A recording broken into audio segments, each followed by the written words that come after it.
maalintii saddexaad waxaa socda dagaalkii u dhexeeyey Falastiiniyiinta iyo Israa'iiliyiinta. galabta waxaa dhacay weerar ay soo qaadeen ururka Hamas ayagoo dhinaca xeebta ka soo weeraray dhowr magaalo. waxay qorsheynayeen Israa'iiliyiinta in Hamas ay dib u laabatay, laakiin Hamas dib uma laaban. mar kale ayay haddana waxay soo qaadeen 9 meelood ayay intay ka soo baxeen 9 aag ayay haddana ka soo weerar tageen maanta. xaqiiqatan dagaalka meel xun ayuu marayaa, ayadoo Israa'iil hadda cabsi weyn ay ka qabto diyaaradaha droniska ah ee miinatiga ah ama ismidaaminta ah oo loogu talagalay taangiyaasha Israa'iil in lagu dhufto. taa ayay waxay ka muujinayaan marka walwal aad u weyn, sababtoo ah Israa'iiliyiinta waxay isticmaalaan oo had iyo jeer markay Gaza ay soo galaan gudaheeda inay burburiyaan erbaan taangiyaashaas ayay cagta ku marin jireen. balse taangiyaashii hadda waxaa la leeyahay waxaa loo helay diyaarado dronis ah oo miinaysan ayaa taangiga dhalada looga keenayaa shab. halkaas ayuu taangiga wuxuu ku noqonayaa wax kala faniino.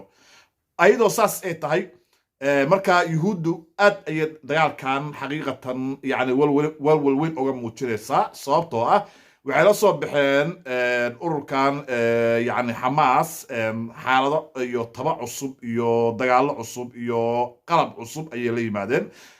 waxaa kaloo lasoo warinayaa in ay heleen gantaalo garabka laga tuuro oo reer galbeedka ay siiyeen waddanka la yiraahdo Ukraine, oo laga dhex helay ama lagu arkay nimanka la yiraahdo Hamas ayuu gantaalahaasi wato. gantaalahaasi garabka laga tuurayaa, taangiga lagu dhufanayaa, uu dhalaalayaa. haddaba cabaadka dhacayo Israa'iil xaqiiqatan dagaalkan meel xun ayuu marayaa. dagaalkana kulaytaba waxay sheegeen Hamas in dagaalkani uu muddo dheer uu socon doono, ayagoo 10,000 kun oo ciidan u diyaarsaday. runtii markaa hadda cabaadkii ayaa horta yani hadda ka socda reer galbeedkii iyo yuhuudi in alaal inta yuhuudi taageerto. raggan hadda ujeedaan waa rag waaweyn, waa saraakiil laga qabtay. waxay kaloo sheegeen islaami jihaad maanta maray weerar qaadeen ayaga laftigooda, garabka islaami jihaad la yiraahdo ayagana ka dagaalama Falastiin. waxay sheegeen saaki maanta inay soo qabsadeen dad badan oo Falastiinbaalkii Israa'iiliyiin ah oo ciidamo ah. runtii marka Israa'iil waxay ku andacoonaysaa oo ay leedahay dadka la qabsanayo waa shacab, laakiin shacab waa ku jira, laakiin ciidanna way u badan yihiin.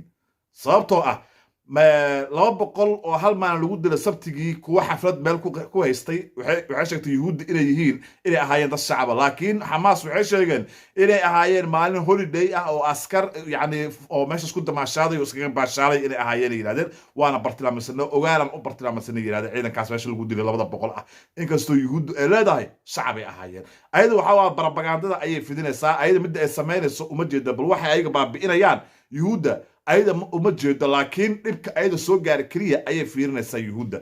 marka waxa weeye hadda xaaladani meel xun ayay maraysaa. maraykankii wuxuu soo diray maraakiib ayuu soo diray oo yani ilaa iyo hadda weli soo ma gaarin, laakiin biyaha waxay kusoo dhow yihiin saacadaha soo socda meesha biyaha Israa'iil. ruushkana aad ayuu arrintaasi walaac uga muujiyey. wuxuu yidhi arrintan dagaalkani waxaa macquul ah inuu gacan yani saddexaad ama yani dhan kaleeto u wareego haddii sidaan wax lagu sii wado. waayahay nimanka la yiraahdo Iran waa nimanka kaliya ee maanta si cad u taageeray, yiri maanta maba ahaanba inay adduunkan ku sii noolaadaan dad yahuudiyiin ah. si toos ah bareer u yiraahdeen ayaga weyso uma dhowrna, carabtana cabsanayso oo gabanaysa iyo waxaas ma aha ayaga. war yuhuud maba sharci maba ahanay taagan yihiin inay ku sii noolaato adduunkanba. waa in la baabi'iyaa taagan yihiin. marka kulaytaba waxaan arki doonaa xaaladan meesha ku dhamaato iyo dagaaladan. runtii khasaare aad u weyn ayaa gaaray. dhimashadooda ilaa iyo hadda ayaga waxay sheegeen 750 ayay sheegeen yuhuudda, laakiin waxaa la leeyahay intaas waa ka badan yihiin. intaa way ka badan yihiin aa la yidhi. dhaawacoodana xisaab male 3,000 ilaa 4,000 oo sii cagacagaynaa. marka kulaytaba dagaalkani runtii meesha ku dambeyn doona waa arki doonaa insha allah. غالي مركا وحي ورنا الكان ايادي كوسو قد من دونادي الى يرادو. السلام عليكم ورحمه الله وبركاته.